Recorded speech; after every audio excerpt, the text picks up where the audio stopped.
Hi again, guys. How are you doing? I am so happy to be back with another video. Okay, I am already feeling tongue-tied.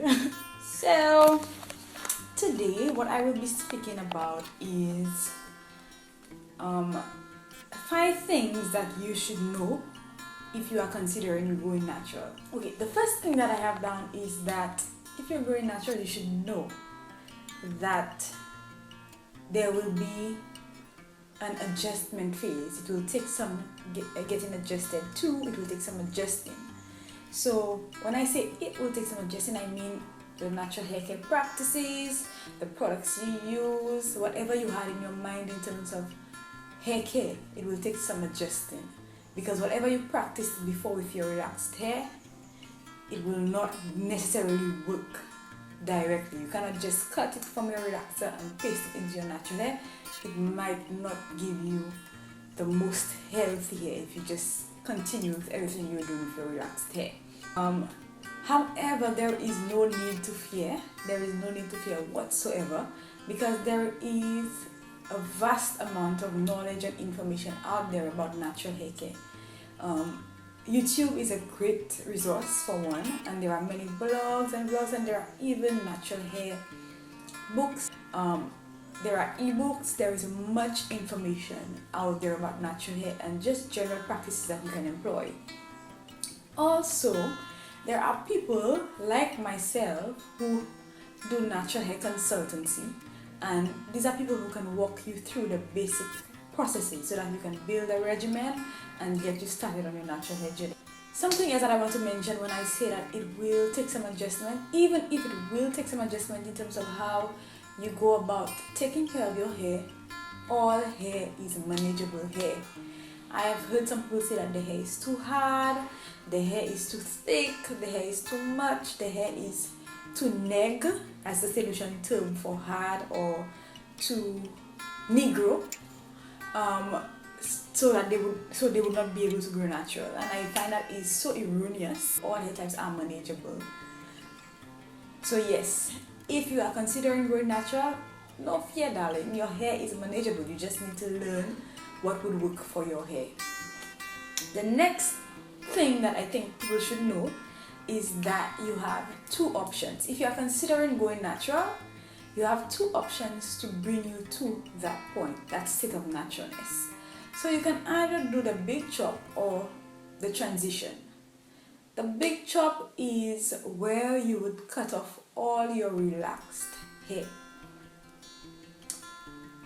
Now let me tell you what the transition is. The transition is where you would allow your hair to grow out for a bit, however long that you decide, and then when you are satisfied with your growth, you cut off the relaxed ends. Now the big chop would most likely result in a very short haircut. Transitioning, there are different types of transitioning as well. So there is the long-term transition, and then there is short-term transitioning. Some people who do the big chop do short-term transitioning. For example, I transitioned for 5 months. So I didn't relax my hair for 5 months. I allowed my hair to get some new growth, and then I cut off all my relaxed ends. In terms of which one is better, I am a proponent of the big chop. That is just me personally. I figure that the big chop allows you to grow with your hair, and from there you can learn practices and work with your hair, so that when your hair gets longer, you already know what your hair likes, what your hair does not like, and you know how it operates. I find that with transitioning hair, how your natural hair behaves is masked by the relaxed ends, and it's transitioning hair takes a lot of work because you have a line of demarcation between your natural hair and your relaxed hair, and that point is very weak and fragile, so it takes a lot of work and a lot of care. However, I have seen many people who have transitioned successfully for 2+ years. So if a big chop is not an option for you at all, you don't want to see your hair short at all, I figure transitioning is the next option, and it is a good option. The third thing that I think you should know if you're considering going natural is that you still need to take care of your hair, especially if you're transitioning. Some people feel that they'll be transitioning, and because they will have to cut off all the relaxed ends, they no longer need to take care of their hair. that is a lie. Like I mentioned before, your hair is considerably weaker when you're transitioning, so your hair needs just as much, if not more, attention than if it was in a relaxed or a natural state. So you need to deep condition regularly. I would advise once a week. I would say do a moisture treatment once a week. You can also do a protein treatment once a month. So you need to ensure that you have a moisture regimen. You need to ensure that you're washing properly, you're conditioning properly, that you're doing all the things that you need to do to give you healthy hair at the end of it all. So transitioning is not a cop-out. Even if you will be cutting the relaxed ends, you do need to take care of your hair so that the naturally growing hair will be healthy by the time you do decide to cut off your relaxed ends. The fourth thing that I want to mention is that water and moisture are your best friends. Water for the natural is life. Not just for the natural, water is just life. But water is also life for natural hair and transitioning hair as well. So if you are considering going natural, you need to develop a relationship with water. Most relaxed persons are anti-water because water causes relaxed hair to be frizzy. However, your relationship with water needs to totally change if you're considering going natural. Going natural, water will be your best friend because water is the basis for moisture. And if you want to alleviate the whole dry hair syndrome, water is your friend. The fifth thing that I have down is that you do not need every product on the market. There are very many products on the market currently, and you would be spending a pretty penny if you sought to have every product on the market. To be honest, you do not even need these store-bought products. When I went natural, so many products were not available, and those that were available were quite expensive. I was a student. I did not have the funds to be splurging constantly on products. So my regimen was very basic. My stash was very basic.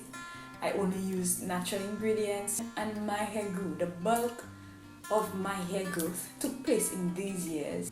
So if you are considering going natural and you are worried that you would not be able to amass as many products and you feel like you need them, I want to tell you that is not true. You can grow your hair without all of these new products on the market. Some of them are nice to have, some of them work brilliantly, however you do not need them. And I have one bonus tip. I know I said 5 tips, but I have one bonus tip. And this one is very important to me because I have many friends who are growing natural right now.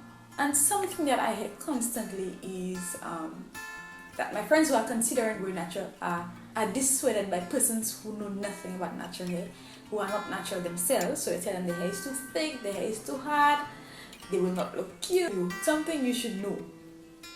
Persons who are not natural and know nothing about natural hair will obviously be skeptical about the whole natural hair phenomenon. Look to persons who can inspire you, persons who have gone through the journey, who can assist you and help you. The practices that we employed in the days of old in terms of detangling our hair are not the practices that we employ right now. So a lot of the things that made us think that our hair was so hard and unmanageable in times prior, we now have skills to alleviate these things. So guys, thanks for watching again. See you later. Bye-bye. I hope it helps you in terms of making your decision, those of you who are considering going natural.